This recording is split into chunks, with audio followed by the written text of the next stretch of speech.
અમુક ચોક્કસ સમુદાયનો મુખ્યમંત્રી બની જાય છે, અમુક ચોક્કસ સમુદાયનો ગૃહમંત્રી બની જાય છે, અને આ જ ગૃહમંત્રીને પાછો ઉપમુખ્યમંત્રી બનાવી દે છે. કેમ ભાઈ? હર્ષસંઘવી કેમ બબ્બે ખાતા લઈને બેઠો છો? કાંઈ સ્વર્ગમાંથી અવતરણ થયું છે એનું? એનું સ્વર્ગમાંથી અવતરણ થયું છે કે પછી વાણિયા સમાજમાંથી આવે છે એટલે એને બે ખાતા આપવામાં આવ્યા છે? આ જાતિવાદ નથી તો શું છે? આઝાદીના 75 વર્ષ પછી પણ જો આરક્ષણથી કોઈ વંચિત રહ્યું છે એ આ ઓબીસી સમાજ છે. અને વર્ષો થયા જે તમારી અસંખ્ય નોકરીઓ ખવાઈ ગઈ એની ભરપાઈ કોણ કરશે? આ કાંઈ જૂનું નથી, આ નવું છે. અને આજે પણ આપણે આ જ જાતિવાદનો ભોગ બનીએ છીએ. અને આ આર્થિક આધાર ઉપર ક્યારે આરક્ષણ હતું જ નહીં. સ્થાનિક સ્વરાજ્યમાં 10% આરક્ષણ મળે તે બાબતે પ્રયત્ન કરી રહ્યા છે અને લડી રહ્યા છે. જ્યારે આપણે શું કરીએ? જે લોકો સમાજના મતનો ઉપયોગ કરી રાજનીતિમાં પ્રભુત્વ ધરાવે છે તેને સમાજની કાંઈ પડી નથી. સમાજની ભાગીદારી માટે, સમાજની સમાનતા માટે, યોગ્ય અવસર માટે અવાજ નથી ઉઠાવતા. માટે સમાજને વાસ્તવિક રીતે જાગૃત કરવો ખૂબ જ જરૂરી છે. બાકી આમ નામ ઉપયોગ થતો જ હશે, કેમ કે આપણા છે આપણાનો જ વિરોધ કરશે.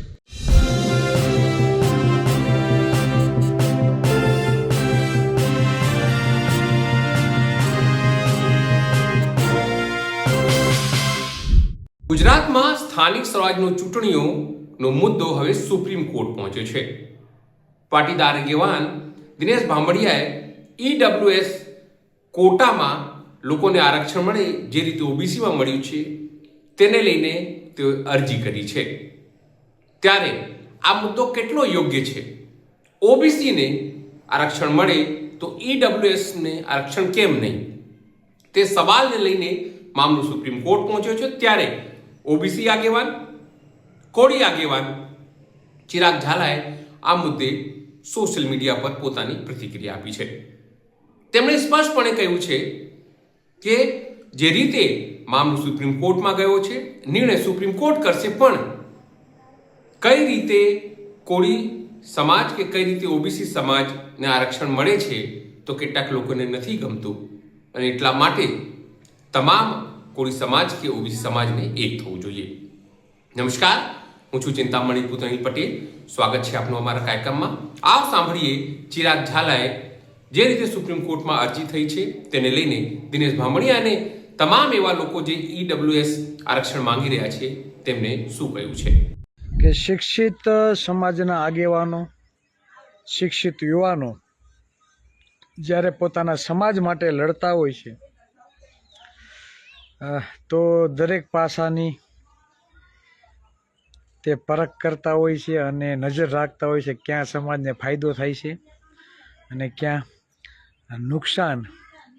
તમે ન્યૂઝ જોયા હશે કે આરક્ષણ બાબતે દિનેશ બાંભણિયા બિન અનામત વર્ગને સ્થાનિક સ્વરાજ્યમાં 10% આરક્ષણ મળે અને જે ઓબીસીને સ્થાનિક સ્વરાજ્યમાં જે આરક્ષણ આપેલું છે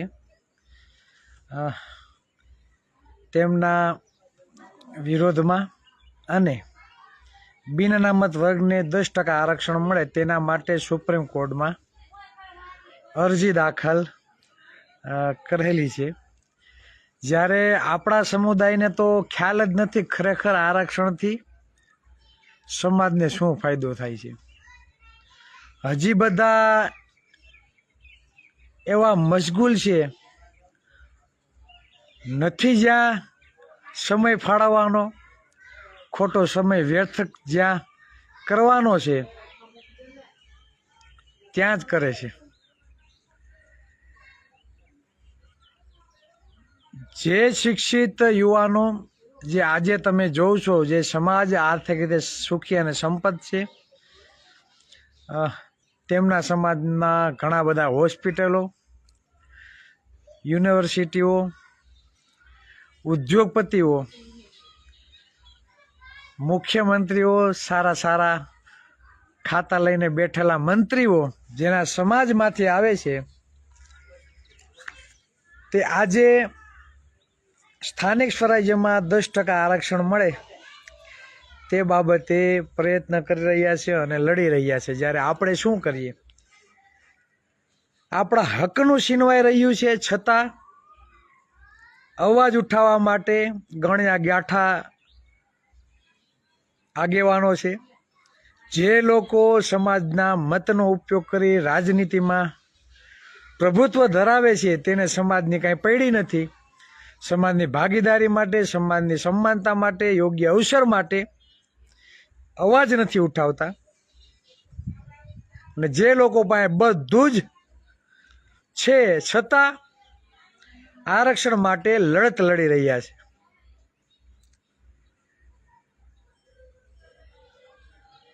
સમજવું પડશે આપણે કે બંધારણમાં સમાનતા શું કહે છે, આપને આરક્ષણ શા માટે આપવામાં આવ્યું. તમારું છીનવાઈ રહ્યું છે છતાં પણ તમને આરક્ષણની કાંઈ પડી નથી. મશગુલ છે બધા સ્થાનિક સ્વરાજ્યની ચૂંટણીમાં. પણ સ્થાનિક સ્વરાજ્યની ચૂંટણીમાં જ્યારે માઇક હાથમાં આવે છે ત્યારે કોઈ સમાનતાની વાત નથી કરતું, કોઈ આરક્ષણની વાત નથી કરતું, કોઈ સમાન અવસરની વાત નથી કરતું. માત્ર ને માત્ર સત્તા પક્ષનો વિરોધ કરવાનો, બસ આ જ વાત.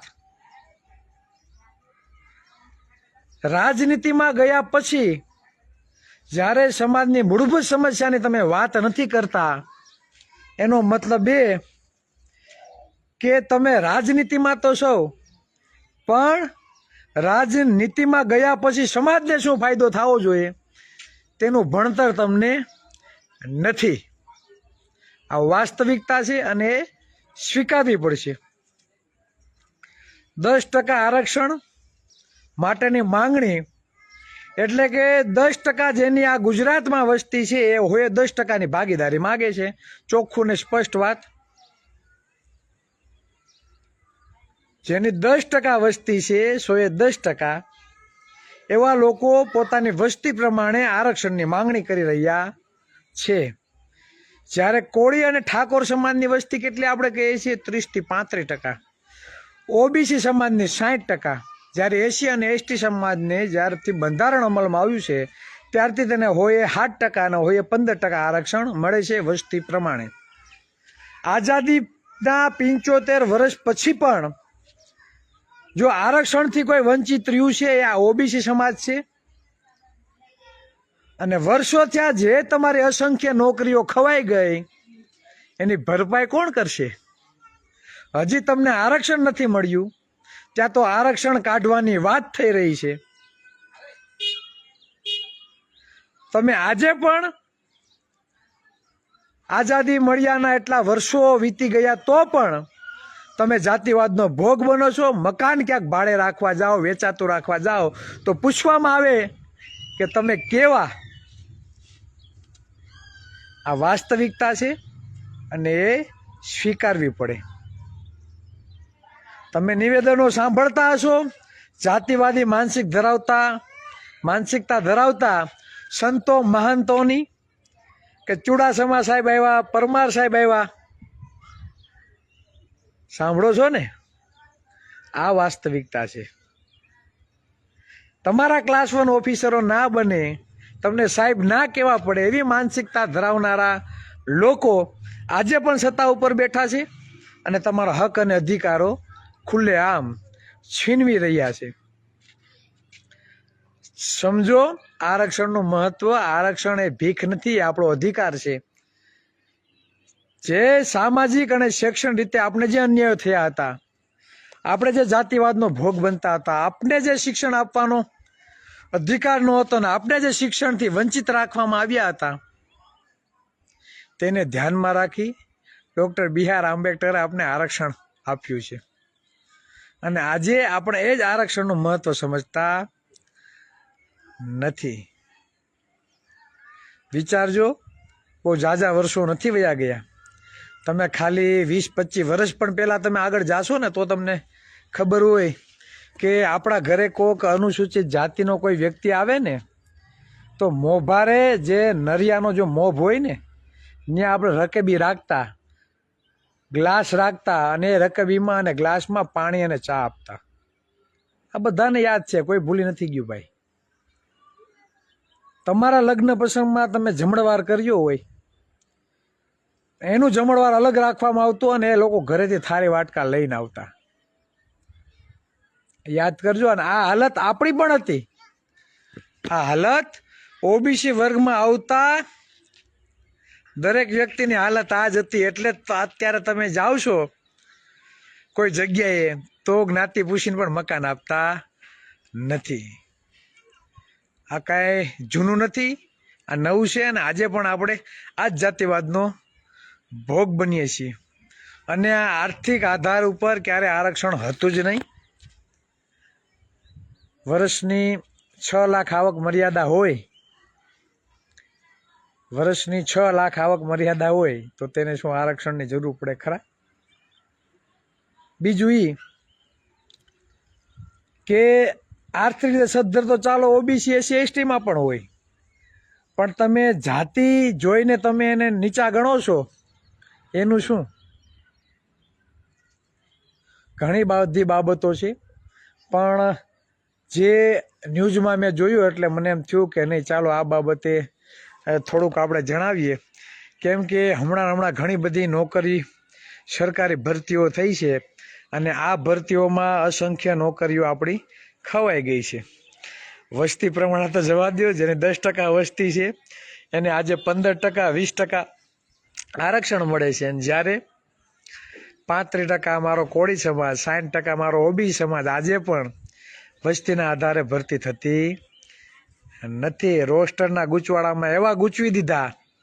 હવે આરક્ષણનો નોલેજ નથી તો રોસ્ટર પદ્ધતિનું નોલેજ ક્યાંથી હોવાનું ભાઈ? જવાબ દો. એ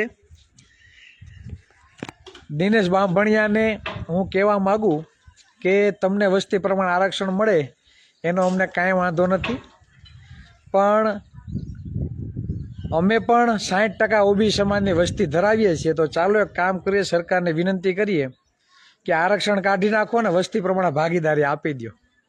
એટલે કાંઈ ઉપાધિ જ નહીં, ઝંઝટ જ નહીં. જેની 2% વસ્તી છે 2% આરક્ષણ લઈ લે, જેની 10% વસ્તી છે એને 10% મળી જાય, અને જેની 60% વસ્તી છે એને 60% ભાગીદારી મળી રહી. સરકારના હજારો કરોડ રૂપિયા અમુક ચોક્કસ સમુદાય માટે વાપરવામાં આવે છે, કોઈને દેખાતું નથી. અમુક ચોક્કસ સમુદાયનો મુખ્યમંત્રી બની જાય છે, અમુક ચોક્કસ સમુદાયનો ગૃહમંત્રી બની જાય છે, અને આ જ ગૃહમંત્રીને પાછો ઉપમુખ્યમંત્રી બનાવી દે છે. કેમ ભાઈ? હર્ષ સંઘવી કેમ 2 ખાતા લઈને બેઠો છો? એ કાંઈ સ્વર્ગમાંથી અવતરણ થયું છે એનું? એનું સ્વર્ગમાંથી અવતરણ થયું છે કે પછી વાણિયા સમાજમાંથી આવે છે એટલે એને 2 ખાતા આપવામાં આવ્યા છે? આ જાતિવાદ નથી તો શું છે? અમારા પણ આગેવાનો છે 35, 40 વર્ષ ત્યાં ભાજપમાં ચૂંટણી લડે છે, જીતે છે. કેમ ભાઈ? એનામાં બુદ્ધિ નથી? એ શિક્ષિત નથી? બધું છે, પણ તમારી દાનત નથી. તમારી માનસિકતા જાતિવાદી માનસિકતા છે. એટલે તો ગૃહમંત્રીને પાછા ઉપમુખ્યમંત્રી તમે બનાવો છો. ગૃહમંત્રી તો છે જ. અને અમારા 5 ખાતા હતા એમાં 3 કરી નાખ્યા, 2 તો ડિલીટ મારી દીધા. આપો ને, કુંવરજીભાઈને આપો, રાજેશભાઈને આપો, હીરાભાઈને આપો, પરસોત્તમભાઈને આપો, શામજીભાઈને આપો. ઘણા બધા આગેવાનો છે ઠાકોર સમાજમાંથી, ઘણા બધા આગેવાનો છે.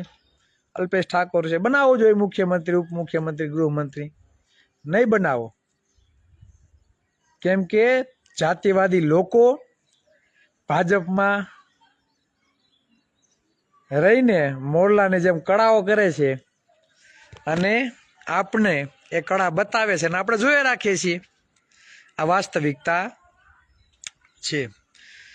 સમાજને કહેવાનું એ થાય કે મૂળ સમસ્યા બાબતે અવાજ ઉઠાવો, મૂળ સમસ્યા ઉપર ઘા કરો, તો જ સમાજમાં જાગૃતિ આવશે ને તો જ સમાજ વાસ્તવિક રીતે જાગૃત થશે.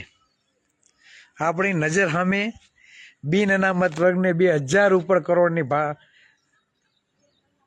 ફંડ ફાળવવામાં આવે છે, જ્યારે આપને શું આપવામાં આવ્યું?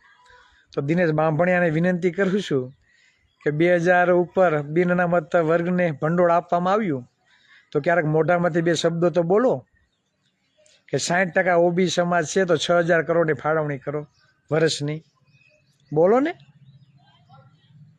કેમ નથી? અમે તો કહીએ છીએ કે વસ્તી પ્રમાણે આપો, બિનના મહત્વને ઘટતું હોય તો હજી આપો, અમને કાંઈ વાંધો નથી. 2,000 કરોડ છે તો હજી આપો, બીજા 500 કરોડ, અમને કંઈ વાંધો નથી. પણ ટેક્સ અમે ચૂકવીએ છીએ અને મત પણ અમે આપીએ છીએ. તો અમારી ભાગીદારીનું શું? અમારી સમાનતાનું શું? અમારા આત્મસન્માનનું શું? આ મૂળ વાત છે. એટલે સમાજને કહેવા માગું કે ચૂંટણી આવી છે, મત આપી દેશો અને પાછી વહી પણ જશે. પણ સમાજની જે મૂળભૂત સમસ્યાઓ છે ને ત્યાં રહેવાની છે. મૂળભૂત સમસ્યામાં કંઈ પરિવર્તન આવવાનું નથી. એટલે મૂળભૂત સમસ્યા માટે સમાજને વાસ્તવિક રીતે જાગૃત કરવો ખૂબ જ જરૂરી છે. બાકી આમનામ ઉપયોગ થતો જ હશે, કેમ કે આપણા છે એ આપણાનો જ વિરોધ કરશે. જે લોકો નોકરીઓ ખાઈ જાય છે, જે બજેટ ખાઈ જાય છે, ત્યાં બે શબ્દ પણ બોલવાની એની ઓકાત નથી અને એની તેવડ નથી. બસ વધારે વાત નહીં કરતા, સાંજે ફરી પાછા લાઈવ થવાનો પ્રયત્ન કરશું, કેમ કે રાજુભાઈ કડપડા ભાજપમાં જોડાણા છે. આપણા સમાજના લોકોએ નવનીતભાઈ બાલદિયા જે કોંગ્રેસમાં જોડાણા, મજા આવે એમ કોમેન્ટો કરી છે. તો રાજુ કરપડા જે કડદા કાંડ નો જે મુખ્ય સૂત્રધાર તમે ગણો, અને જેના લીધે આપણા ભાઈઓ ઉપર 307 દાખલ કરવામાં આવી, એ તો એમને જ પડી છે 307. પણ આ ભાઈ ભાજપમાં સેટલમેન્ટ અમને કરી લીધું. તો રાજુભાઈ કડપડા વિશે પણ 2 શબ્દો કંઈક બોલજો, બરાબર? તો અમને પણ એમ લાગે કે નહીં છે સમાજમાં પણ જે નવનીતભાઈ વિશે પણ બોલે છે અને રાજુભાઈ કડપડા વિશે પણ બોલે છે. પણ ઘણા બધા અંધભક્તો હોય કે નહીં, જે સમાજ કરતાં ભાજપને વધારે પ્રેમ કરે છે અને કદાચ ભાજપ હારે ઘરઘી ગયા હોય, બરાબર, એને સમાજના જ લોકોનો વિરોધ દેખાય, એ બીજા કોઈનો વિરોધ નહીં કરે. બસ એટલી જ વાત.